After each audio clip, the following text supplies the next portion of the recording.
Minister Shri Pawan Kalyan గారి ప్రసంగం.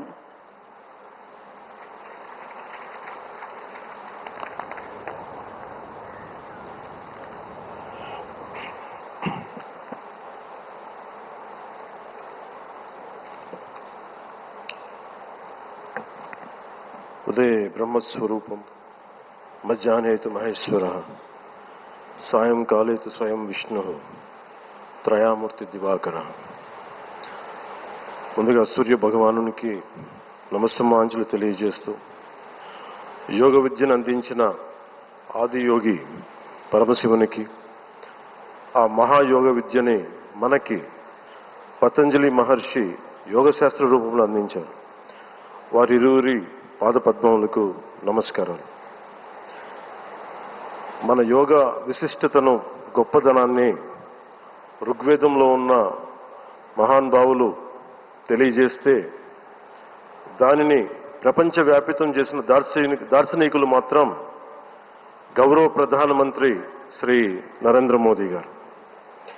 భారతీయ సనాతన ధర్మం తాలూకు విశిష్టతను యోగా ద్వారా విశ్వవ్యాపితం చేసిన ఘనత ఆయన సొంతం.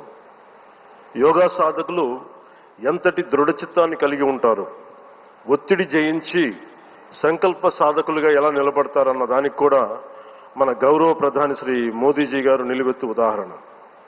ప్రపంచ యోగా దినోత్సవం యావత్ భారతవానికి, భారతీయులకి దక్కిన గౌరవం. సరిగ్గా ఒక 2014లో అప్పటి ఐక్యరాజ్య సమితిలో గౌరవ ప్రధానమంత్రి మోదీ గారు ప్రవేశపెట్టినప్పుడు దాదాపు 177 దేశాలు ఈ రెజల్యూషన్కి మద్దతు పలికినాయి. ఇంతమంది మద్దతుని కూడగట్టగలిగి ఈ రోజున మనకి 2015 నుంచి యోగా దినోత్సవం ప్రారంభమైంది. ఈ రోజున గౌరవ ప్రధానమంత్రి మోదీజీ గారి పిలుపు మేరకు మనం మొదట విశాఖ 11వ యోగా దినోత్సవ సంబరాలకు వేదిక అయింది. శ్రీ మోదీజీ గారి సమక్షంలో గౌరవ ముఖ్యమంత్రి వర్యులు శ్రీ చంద్రబాబు నాయుడు గారి కృషితో ప్రపంచ రికార్డుకు వేదికగా నిలిచింది. విశ్వనరులు మోదీజీ గారి పిలుపు మేరకు యోగా ఒక వన్ ఎర్త్ వన్ హెల్త్, ఈ ఆరోగ్యం థీమ్ని ఈ వేదిక నుంచి ప్రతి ఒక్కరూ ముందుకు తీసుకెళ్లాలని మనస్ఫూర్తిగా కోరుకుంటూ, ఇక్కడ ఆసీనులైన మీ అందరికీ, ఇక్కడికి వచ్చేసిన ప్రతి ఒక్కరికి కూడా పేరు పేరున నా హృదయపూర్వక వందనాలు, నమస్కారాలు.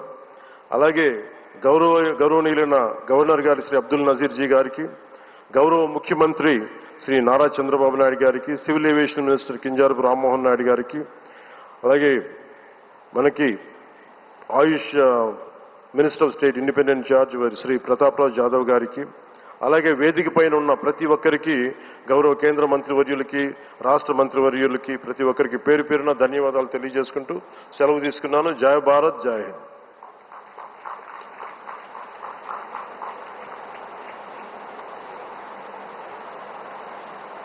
ఇప్పుడు మన గౌరవనీయులైన ముఖ్యమంత్రి